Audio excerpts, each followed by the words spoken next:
Gambaran umum APBN itu ada 5 yang disebut postur, yaitu pendapatan, kemudian belanja, kemudian keseimbangan primer, lalu surplus atau defisit, lalu pembiayaan anggaran. Pendapatan sudah mencapai 358 triliun, belanja mencapai 493,8 triliun, lalu akibat belanja yang lebih besar dari pendapatan dialami defisit 135,7 triliun. Beberapa informasi yang disampaikan melalui APBN kita tidak setransparan di era-era dahulu. Beberapa disamarkan.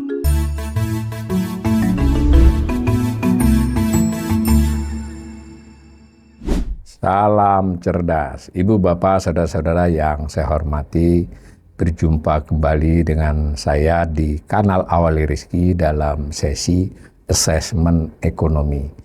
Kali ini saya melakukan assessment atau analisis umum atas informasi terkini yang disampaikan oleh Kementerian Keuangan tentang realisasi APBN, Anggaran Pendapatan Belanja Negara selama 2 bulan sampai dengan akhir Februari 2026. Nah, sebagaimana biasanya setiap bulan Kementerian Keuangan menyampaikan di pertengahan bulan atau di minggu ketiga itu tentang kondisi realisasi 2 bulan sebelumnya. Nah, kali ini disampaikan agak lebih cepat, tanggal 11 Maret, jadi minggu kedua sudah disampaikan realisasi sampai dengan 28 Februari. Nah, ada siaran persnya, YouTube-nya masih ada, masih bisa kita ikuti baik di YouTube Kementerian Keuangan maupun media yang live streaming menyiarkannya. Dan sudah pula diunggah dokumen paparannya. Jadi waktu disampaikan kan ada bahan paparan, lalu ada lisan dari menteri, wakil menteri, dan para eselon satunya. Nah, kemudian beberapa sehari kemudian biasanya diunggah dokumen, ya, sekitar 30, 40, 35an slide ya. Nah, ini covernya, konferensi pers APBN kita. Nah, saya tidak mengikuti seluruh YouTube-nya, tapi lebih kepada dokumennya. Nah, dari paparan itu yang paling utama adalah gambar ini. Ya, di slide keempat, kelimanya sudah ada ini yang menunjukkan postur ya. Postur itu 5 ya. Postur itu gambaran umum istilahnya. Jadi gambaran umum APBN itu ada 5 yang disebut postur, yaitu pendapatan, kemudian belanja, kemudian keseimbangan primer, lalu surplus atau defisit, lalu pembiayaan anggaran. Lalu di masing-masing ada rinciannya, rincian umum ya. Sebetulnya kalau di dalam dokumen yang lebih lengkap, nota keuangan, itu rinciannya sampai ke sub rincian.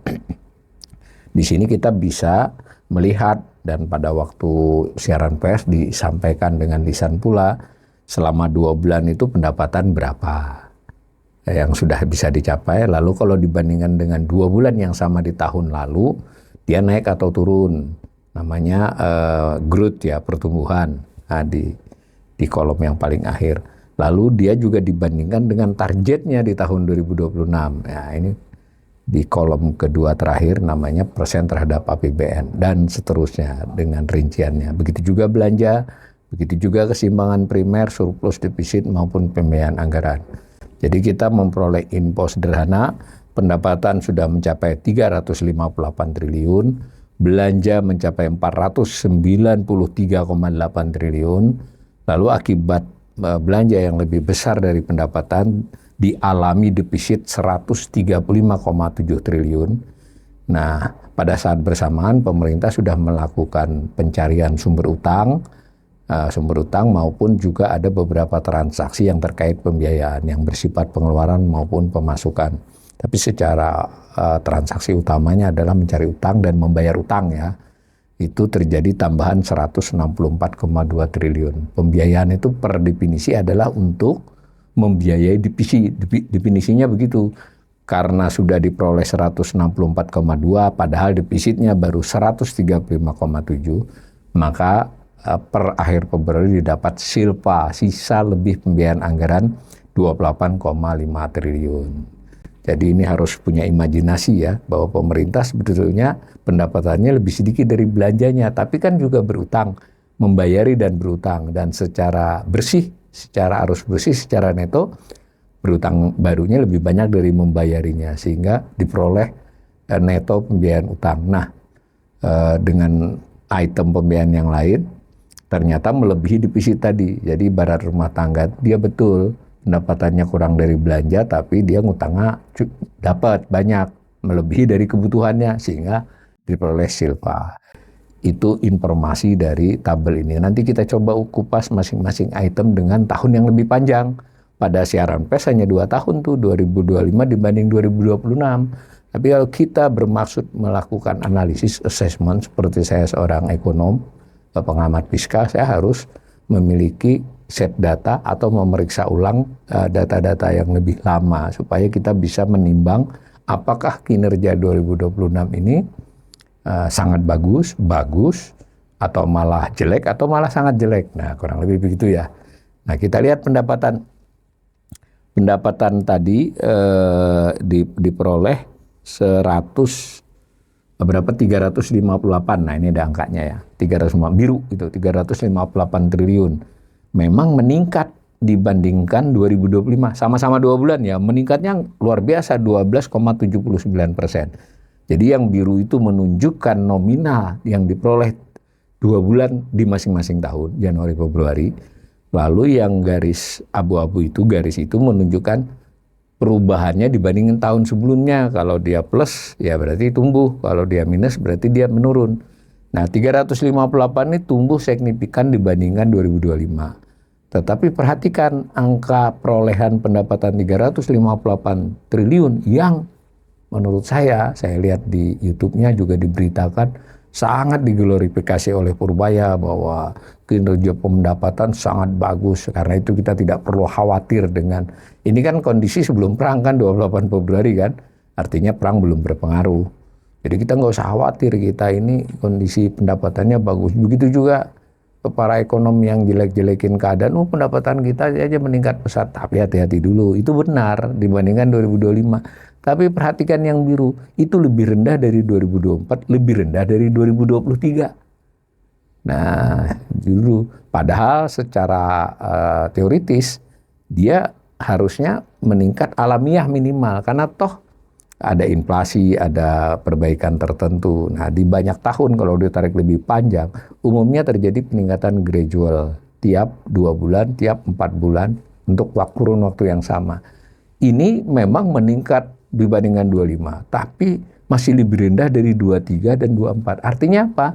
Artinya 25 itu memang kemarin capaiannya sangat rendah, sehingga sekarang meningkat seolah-olah tumbuh pesat. Padahal belum kembali kepada level semula, gampangannya begitu. Ini arti gambar ini.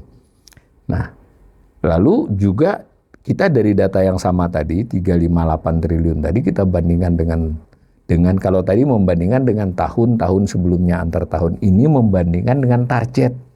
Kan APBN adalah target ketika sebelum dilaksanakan. Nah, target APBN itu dengan 358 itu berapa persen? Nah, ternyata 11,35%. Tadi di grafik pertama ini sudah ada nih. Targetnya itu 3.154 triliun. Saya bulatkan ya. Baru diperoleh 358 triliun selama 2 bulan. Itu merupakan 11,4% dari target. Nah, gitu ya. Nah, 11,4 ini 11,35 tepatnya. 11,4 di tabel pembulatan. Lebih bagus tidak dari tahun kemarin? Lebih bagus. Tahun kemarin selama 2 bulan hanya 10,56% dari target tahun itu. Tetapi kalau dibandingkan tahun-tahun sebelumnya, 11,35% ini bukanlah kinerja yang baik. Lebih di bawah 2020 bahkan, 20, 21, 22, 23. Jadi di masing-masing bulan itu, di masing-masing tahun itu, pencapaiannya sudah di atas 11%, di atas 12%. Bahkan untuk 2023 sudah mencapai 15,91%.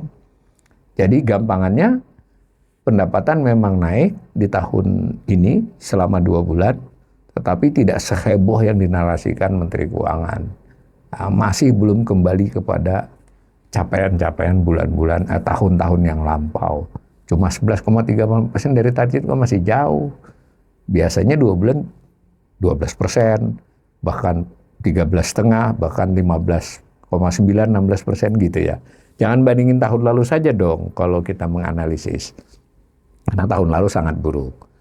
Nah, bagaimana dengan belanja? Kan tadi sudah dikatakan postur itu menentukan belanja. Nah, belanja ini yang memang tergantung kita menafsirkannya. Kalau secara nominal, dia nominal tertinggi sepanjang data ini 10 tahun. Nah, kalau disambung sampai tahun yang lama, ini tetap paling tinggi.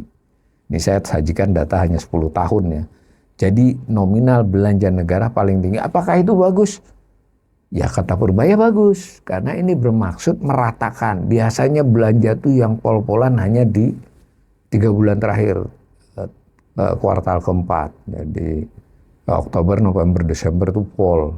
Ya di semester kedua sudah sedikit naik. Ini sejak awal gaspol belanja. Jadi supaya rata nanti naiknya. Jadi tidak dihabiskan di akhir-akhir tahun saja. Itu akan berdampak lebih baik kan, karena belanja itu mendorong perekonomian. Baik biarpun itu gaji, biarpun itu THR, biarpun itu apa kan adalah dampaknya, apalagi misalnya kayak bansos kan membuat daya beli. Kira-kira gitu maksudnya.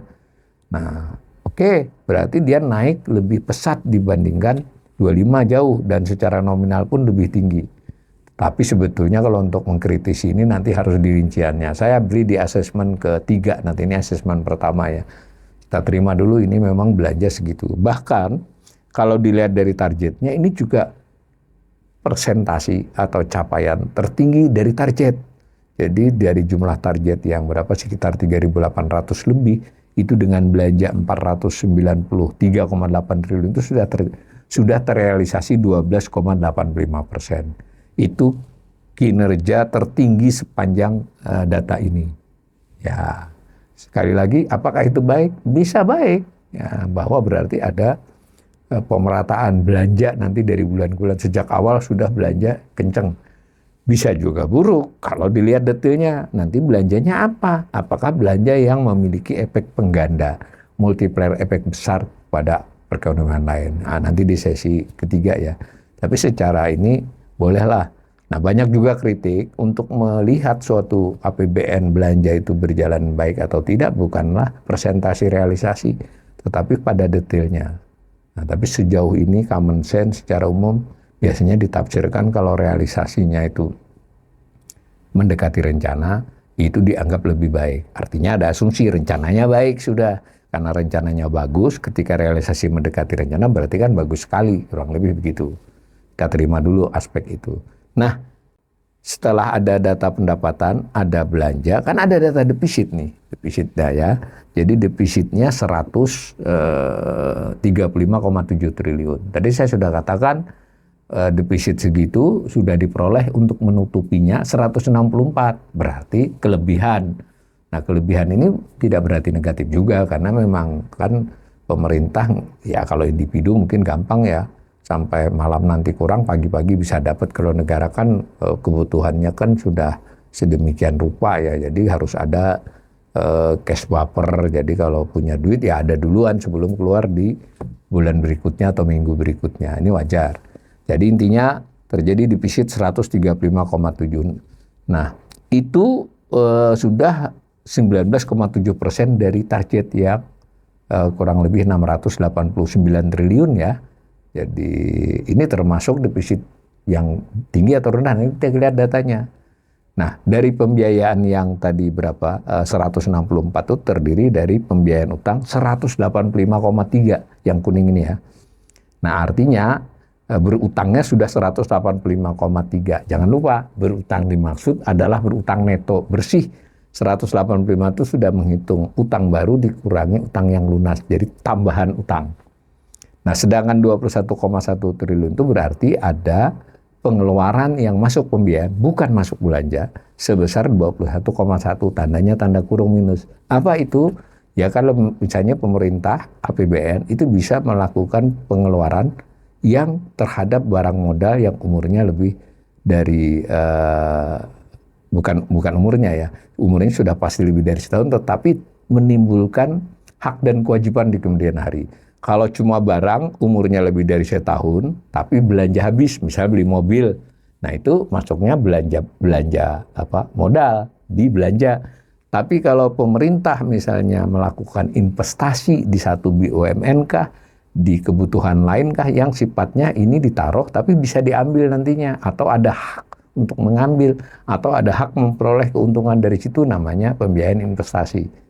Nah, yang masuk ke pembiayaan non utang itu memberi pinjaman juga bisa, bank, pemerintah daerah ataupun sebagian BUMN diutangi gitu, diutangi entah berapa lama, itu kan duit keluar dari APBN, tetapi bersifat pengeluaran pembiayaan, bukan belanja. Itu yang maksudnya pembiayaan non-utang. Nah, jadi di bersihnya 185 dengan 21 jadi 164. Kalau kita gambar defisit 10 tahun terakhir, nah memang kelihatan 135,7 itu adalah defisit terlebar, paling besar selama 10 tahun. Bahkan di tahun 22, 23, dan 24 selama 2 bulan itu surplus. Karena pada tahun-tahun itu pendapatannya lancar, belanjanya belum digaspol, kira-kira gitu. Alasannya Purbaya sekarang ini sejak awal belanja sudah digas untuk diratakan supaya jangan timpang di bulan-bulan terakhir. Oke ya, tapi akibatnya di sini defisit. Ya, defisit secara nominal terbesar dan secara persentasi atas rencana. Rencananya kan 689, itu juga tertinggi. Bisa kebayang ya, selama 2 bulan sudah 20%, kan bulan selama 12, dan di bulan-bulan terakhir cenderung lebih tinggi. Timbul pertanyaan, kalau 2 bulan aja segini, jangan-jangan sampai akhir tahun nanti justru lebih dari rencana, karena ini udah terlalu gede anunya, sudah terlalu lebar. Nah, itu debat lain lah, yang penting datanya ini. Nah, apalagi informasi yang bisa kita olah dari yang tadi. Nah, tadi kan ada surplus defisit. Nah, defisit 135,7 yang biru ya. Tadi kita juga dapat info juga ada pembiayaan 164,2. Lalu jadinya ada silpa. Silpanya tidak ditulis tuh di tabel. Dulu ditulis, sekarang ini saya tidak tahu. Beberapa informasi yang disampaikan melalui APBN kita, pernyataan-pernyataan Menteri Keuangan maupun pejabat Kementerian Keuangan, itu menurut saya tidak setransparan di era-era dahulu. Beberapa disamarkan, bukan dibohongi, disamarkan, tidak diinformasikan. Tanpa diinformasikan kan kadang kita tidak tahu, tapi khusus silpa kan bisa dihitung, biar dia tidak informasikan bisa dihitung. Nah, seperti itu. Lalu apakah silpa yang lebih rendah dari biasanya itu baik? Lalu ini juga pembiayaan anggaran yang relatif lebih rendah dibandingkan tahun-tahun lampau, itu lebih baik, tergantung. Kalau dilihat dari sisi efisiensi pengelolaan, bagus. Jadi ya butuhnya segitu, ngutangnya jangan banyak-banyak dong. Butuhnya segitu masa kelebihan cadangan. Tapi bisa juga dibaca kurang baik. Jangan-jangan sudah cari utang tapi nggak dapat. Nah, bisa begitu. Berarti perlu informasi lain. Tapi inilah informasi secara umum dulu terjadinya begitu. Nah, lalu tadi kan sudah ada namanya keseimbangan primer di atas tadi. Di laporan postur tadi. Keseimbangan primer ini adalah pendapatan dikurangi belanja, tapi di belanjanya tidak termasuk bayar bunga utang. Nah, kalau pendapatan kurangi belanja aja kan surplus atau defisit. Kalau kelebihan pendapatan namanya surplus, kalau belanjanya lebih besar dari pendapatan namanya defisit. Nah, kalau di belanja itu tidak termasuk, tidak dihitung belanja bayar bunga, itu namanya keseimbangan primer. Ini penting. Mengapa? Artinya ini pasti lebih lebar dari defisit, karena kan dia tidak diikutkan. Pentingnya di mana? Kalau dia bernilai negatif, berarti bayar bunganya pakai utang baru. Ya, kalau keseimbangan primer itu negatif, bayar bunga dan pembayaran utang lama pakai utang baru. Nah, yang 183 tadi netonya. Nah, 4 tahun terakhir 22, 23, 24, 25 kita selama 4 tahun itu 2 bulan surplus. Jadi bayar bunganya belum berat, bayar cicilan utangnya belum berat. Tahun ini ternyata kita sudah negatif, bahkan selama 2 bulan ini adalah defisit keseimbangan primer yang terlebar sepanjang data 10 tahun ini. Ini adalah indikasi nggak baik. Artinya benar-benar cari utang untuk bayar bunga utang. Nah, ada informasi lain yang tidak ada di APBN kita itu, tapi ada di nota keuangannya. Kenapa saya bawa ini? Karena di nota keuangan itu kan rencana. Jadi APBN itu angka rencana, nota keuangan itu penjelasannya. Sayangnya sampai saya taping ini, nota keuangan APBN belum keluar. Ini juga adalah transparansi terburuk sepanjang mungkin 1 dekade ini atau satu setengah dekade. Biasanya ketika diajukan bulan Agustus, namanya RAPBN. Ada dasar pemikirannya, namanya nota keuangan, kurang lebih 450-an halaman. Setelah diputuskan bersama dengan DPR, ada beberapa angka yang berubah. Dan yang penting, beberapa kondisi perekonomian berubah kan saat pembahasan 2-3 bulan. Nah, karena waktu diajukan kan dia 17 Agustus, 16 Agustus, atau 17 Agustus, itu analisisnya hanya sampai Juli, kondisi sampai Juli, bahkan kadang sampai Juni. Nah, ketika dibuat nota keuangan di bulan November, setelah ditetapkan angka-angka, kondisi biasanya sampai triwulan 3. Jadi penjelasannya jadi lebih update lah. Tapi sampai sekarang tidak disajikan, tidak ada nota keuangan. Padahal nota keuangan itu bagian tidak terpisahkan dari undang-undang. Ini saya tidak tahu ahli hukum bagaimana, karena undang-undang APBN itu harusnya dilampiri nota keuangan. Sampai sekarang belum ada, undang-undangnya sudah ada. Nah, saya sehingga hanya bisa mengutip dari nota keuangannya, dari R-nya. Nah, ini gambarnya, salah satunya, yang merah dari saya ya. Ini disajikan sumber risiko. Jadi ada kewajiban pemerintah atas perintah BPK dulu, mulai 2000 berapa ya kalau saya tidak salah, 2017 kalau 18, 19 itu sudah ada, 2019 prakteknya, perintahnya mulai 2018. Harus menyajikan apa yang disebut risiko fiskal, mengungkapkan risiko fiskal. Ini rencana angka, ini alasannya, lalu kami sajikan bab bahwa yang kami sajikan itu ada risikonya. Bisa memburuk, terutama risiko kaitannya item-item yang mungkin lebih buruk dari yang direncanakan. Masuk akal ya? Nah, lalu dengan risiko itu apa yang kami lakukan? Mitigasi risiko. Itu diungkap di bab risiko fiskal nota keuangan. Nah, saya ambilkan ringkasannya aja. Ada berapa itu A sampai R ya, berapa itu kira-kira 20-an item yang dimitigasi, diungkapkan risikonya. Nah, lalu dibuat skala. Jadi dari masing-masing itu kemungkinan terjadinya dari skala 1 sampai 5 berapa? Namanya likelihood kemungkinan terjadi. Jadi kalau tidak mungkin terjadi 0. Ya, kemudian kecil kemungkinan terjadi 1. Ya, cukup mungkin 2 kan gitu loh. 3, nah ya seperti itu mungkin, 4 sangat mungkin, 5 pasti terjadi. Jadi dari paparan tentang item-item postur itu dan dirinci lagi menjadi 20-an item, itu resikonya seperti apa? Mungkin nggak memburuk. Memburuk itu namanya kemungkinan terjadi. Tapi kalau dia terjadi, dampaknya apa? Impact namanya, skala horizontal. Dari 1 sampai 5 juga. Jadi kalau dia ya terjadi tapi rendah risikonya ya skalanya 1 misalnya. Kalau terjadi tapi skalanya apa, dampaknya apa, bisa 5. Nah, saya pilih 4 saja. Yang 1 adalah tentang pendapatan. Yang A ya. Yang A itu ada di ini, yang tengah ini. Jadi kalau maksudnya kalau pendapatan tidak tercapai seperti target, itu apa risikonya? Nah, digambar di situ. Kemungkinan tidak tercapai skalanya 4 loh. Sangat mungkin terjadi. Artinya dengan sadar pemerintah buat nota keuangan, RAPBN, saya tidak tahu APBN-nya, kemungkinan memang pendapatan nggak tercapai, sangat mungkin tidak tercapai. Berarti kan dia di A itu. Lalu kalau tidak terjadi, apa dampaknya? Nah, tapi dia dianggap dampaknya 3 aja, sedang itu. Tidak terlalu, tidak sangat tinggi, tidak tinggi, sedang. Tetap pengaruh terhadap.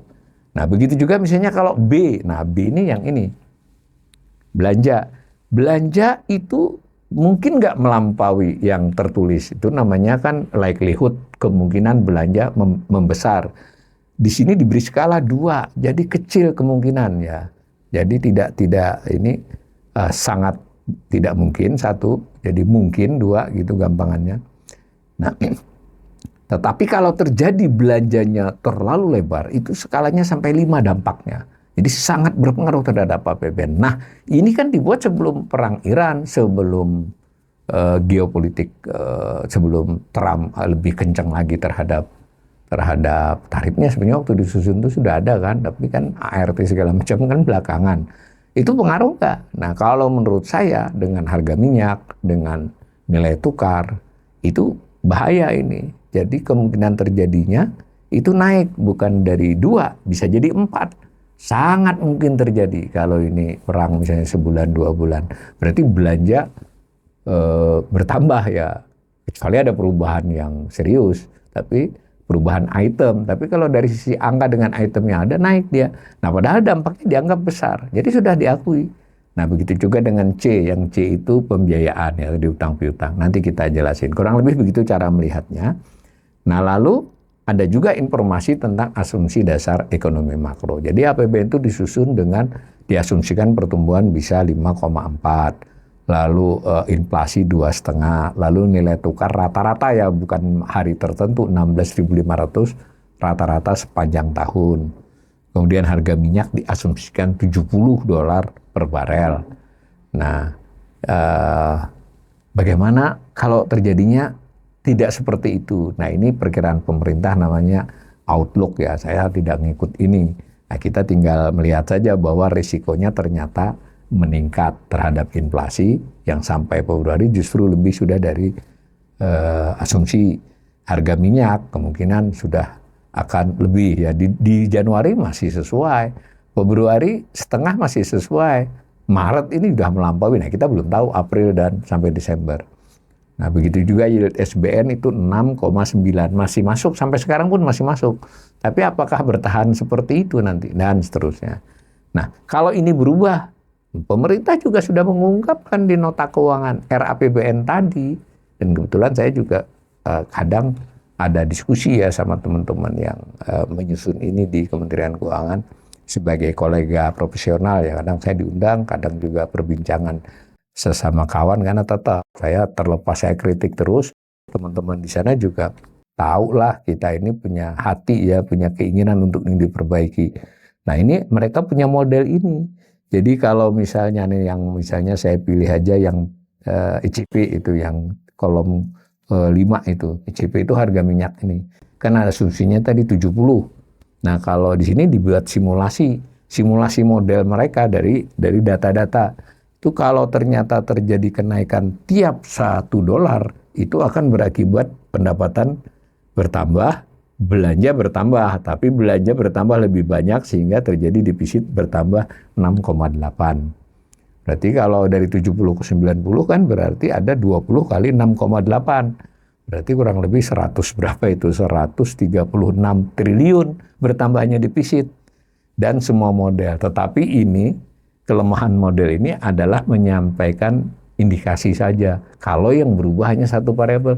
Gimana kalau bersamaan dengan rupiah? Nah, mereka punya model. Tapi ini nanti saya assessment sendiri di assessment keempat ya. Kurang lebih seperti itu kondisinya selama 2 bulan yang masih hampir sesuai dengan rencana. Tapi di Maret mendatang ini kelihatannya sudah banyak hal yang akan menjadi shock, menjadi goncangan buat APBN. Saya tutup dengan uraian terhadap pandangan umum APBN realisasi 2 bulan ini. Pendapatan itu cukup baik, lebih baik dari 2025. Setara saja dengan tahun-tahun sebelumnya, bahkan sedikit lebih buruk ya sebenarnya. Lalu belanja yang justru lebih tinggi secara nominal maupun secara persentasi. Akibatnya defisit anggaran secara nominal terlebar, secara persentasi atas PDB pun selama 2 bulan terlebar. Padahal ini belum ada faktor perang loh ya, perangnya kan mulai di 28 Februari, ini kan laporan sampai 28 Februari. Nah pembiayaan utang itu termasuk wajar, kita harus fair ya, jadi berutangnya masih ukuran lah, karena yang utangnya masih ada, jumlah utangnya juga masih terukur. Keseimbangan primer itu sudah paling buruk.